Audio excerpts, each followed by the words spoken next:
Dan selanjutnya ini pemirsa, ada satu wanita cantik. Artis wanita cantik ini punya cita-cita yang juga kayaknya nggak kalah menarik ya. Walaupun mungkin kehidupan pernikahannya gagal, tapi ternyata sekarang ini punya cita-cita yaitu memiliki kontrakan sebanyak 100 kamar. Ini ada Ayu Ting Ting nih, yang katanya gimana caranya saya harus bisa mewujudkan cita-cita saya. Gimana ya? Kalau dibangun tuh mungkin bisa menikah dengan yang punya kontrakan siapa ya? Mas Tukul ya? Ya, kita lihat dulu deh Ayu Ting Ting. Silakan.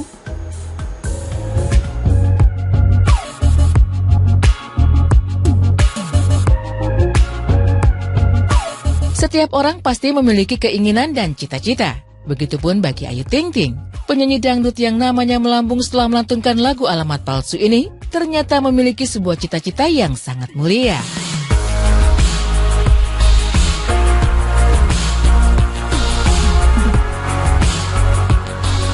Ayu bercita-cita memiliki rumah kontrakan yang jumlahnya tak tanggung-tanggung, yaitu sebanyak 100 unit.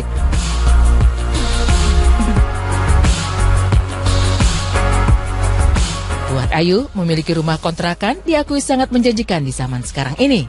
Pasalnya, selain tidak memiliki batas waktu, orang pun banyak yang ingin tinggal dan menetap di rumah-rumah kontrakan. Dengan cara itu, Ayu pun merasa bisa memetik keuntungan. Dan keuntungan itu akan ia simpan untuk masa depan bersama anak sematawayang serta kedua orang tuanya. Saya pengen punya kontrakan 100 pintu kalau saya. Amin. Dibilang raja deh, bilang ratu deh. Mendingan banyakin kontrakan 100 pintu gitu. Udah gue ngipas aja gitu. Ya Betawi kan emang begitu rata-rata. Alhamdulillah kalau kontrakan kan udah ada matinya, udah ada sepinya, tanah, sawah. Tuh ayah saya paling senang banget ngoleksi sawah. Nggak tahu buat apaan.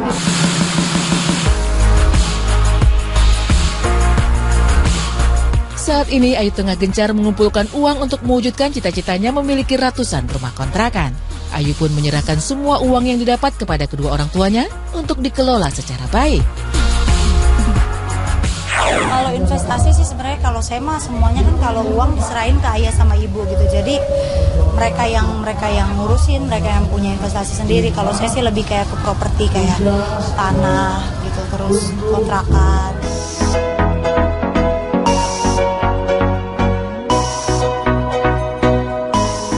Untuk membangun ratusan unit rumah kontrakan tentu bukan sebuah perkara mudah. Apalagi bagi Ayu yang saat ini berstatus single parent.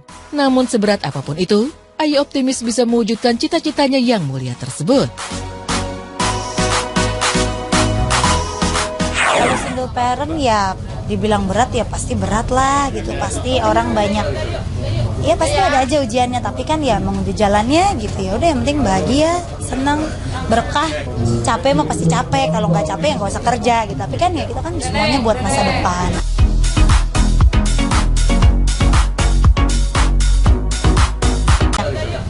Iya pasti ada aja ujiannya, tapi kan ya mau di jalannya gitu ya. Udah yang penting bahagia, senang, berkah. Capek mah pasti capek. Kalau nggak capek ya nggak usah kerja gitu. Tapi kan ya kita kan semuanya buat masa depan.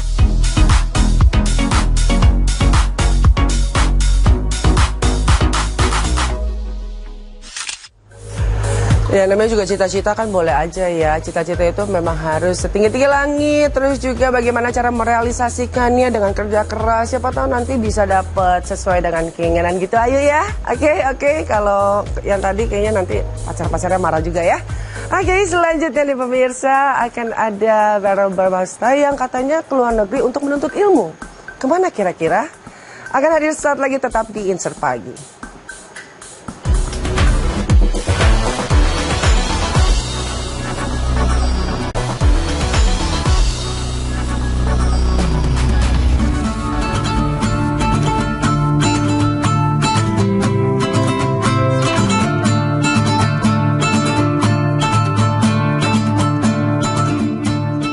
Padatnya kesibukan di dunia hiburan tetap tak dapat memadamkan bara semangat Verrell Bramasta untuk mengejar impian melanjutkan kuliah di Inggris.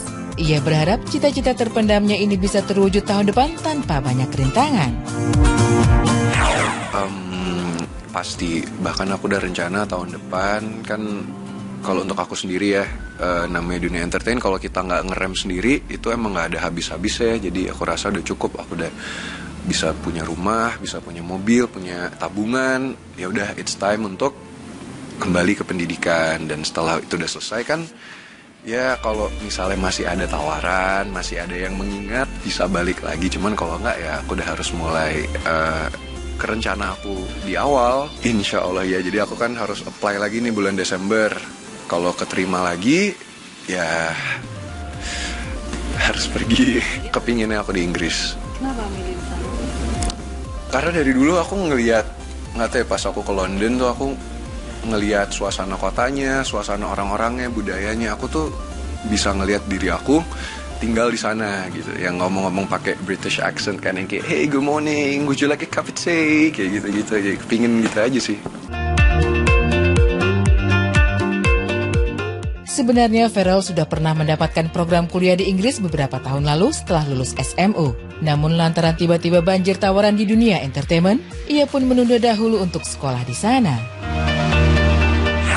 Dulu rencana aku pas SMA tuh aku selalu berpikir habis lulus itu aku udah keterima malah sebenarnya di kuliah di Inggris gitu. Jadi udah terima di Inggris sama di Australia waktu itu. Cuman karena pada saat lulus SMA dapat tawaran iklan, dapat tawaran film, sinetron, akhirnya aku memutuskan untuk kuliah di Indonesia. Cuman begitu kuliah di Indonesia juga ternyata nggak segampang yang aku pikir, ribet, malesnya, terus juga aku nggak bisa ngerasain suasana kuliah yang kayak aku pingin rasain itu, yang kayak di film-film yang kita ada kampus gede, terus kita di dorm, ketemu teman-teman baru gitu. Di sini nggak bisa, jadi ya aku pingin keluar negeri habis ini.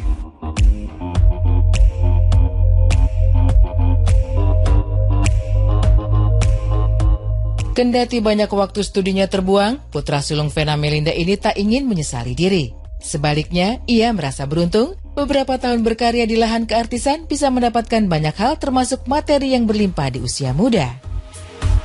Kalau nyesel sih enggak, karena dengan aku nggak nerima di sana, sekarang aku udah bisa punya rumah sendiri, punya penghasilan sendiri kan. Cuman ya itu dia, mesti ada remnya, jadi nggak bisa selamanya aku terus di kesenangan kayak begini-begini, harus ada waktunya untuk berhenti.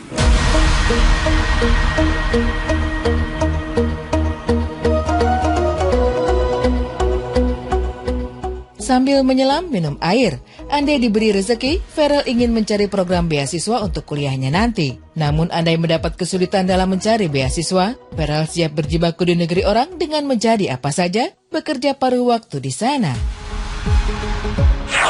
Aku nggak mau mimpi terlalu tinggi sih sebenarnya, karena kan apa ya pasti sulit. Cuman ya, siapa tahu kan aku bakalan coba apply juga. Iya itu dia, makanya kan juga beruntung papa dari awal aku ini ada menyisihkan yang 20% itu untuk tabungan untuk apa. Jadi ya meskipun aku rasa nggak mungkin cukup untuk 3 tahun 4 tahun tinggal di sana. Di sana juga pasti aku harus kerja, entah di coffee shop, entah di apa, harus ada kerja sampingan. Cuman ya paling nggak kan ada modal dulu lah. Ya harus lah, itu gimana, semua orang pasti juga ya, nggak tahu sih. Yang jelas dari dulu emang kalau dari aku SMA, papa mama udah bilang kalau kamu kuliah ke luar negeri kak, kamu tetap harus ambil kerja sampingan, karena pasti papa mama cuman sanggup bayarin untuk kuliah dan kebutuhannya aja. Cuman kalau kamu mau jalan-jalan, kamu mau apa-apa ya bayar sendiri, ya berarti emang harus kerja juga.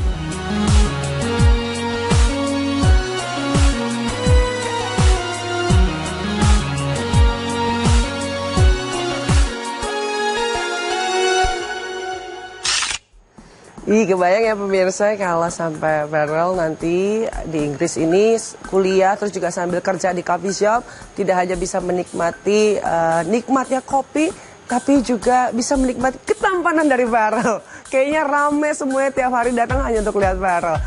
Keputusan yang baik sekali, kita dukung untuk Farel untuk melanjutkan pendidikannya, dan kita berharap semoga semuanya bisa nanti diterima, terus juga bisa menjalani dengan baik ya. Oke, sukses selalu dan baiklah nih pemirsa, 1 jam sudah saya menemani Anda dan terima kasih banyak ya sudah menyaksikan Insert Pagi Hari.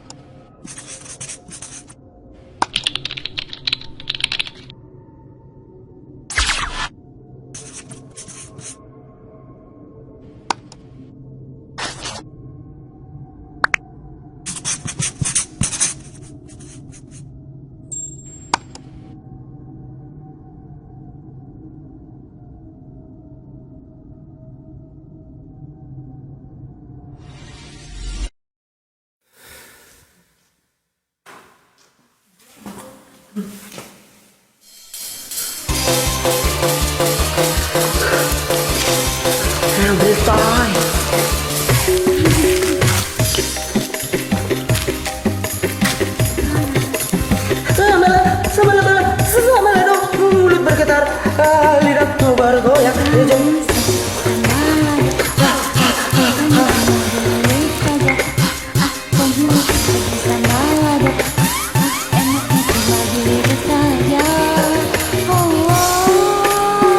Jangan jelek sama aduh, alamak, dia jelek sedikit, tetapi menggigit, mau bikin sakit hati. Ujungnya sakit hati. Di dalam lidahmu itu mengandung bara api yang membakar hati. Di dalam lidahmu itu mengandung racun tikus yang mematikannya. Saya di sana ada maunya, lagi ada maunya, baik-baik saja. Setelah hilang rasanya, hilang pula cintanya, bagakannya. Sambalado, itu sambalado. Cintamu sambalado.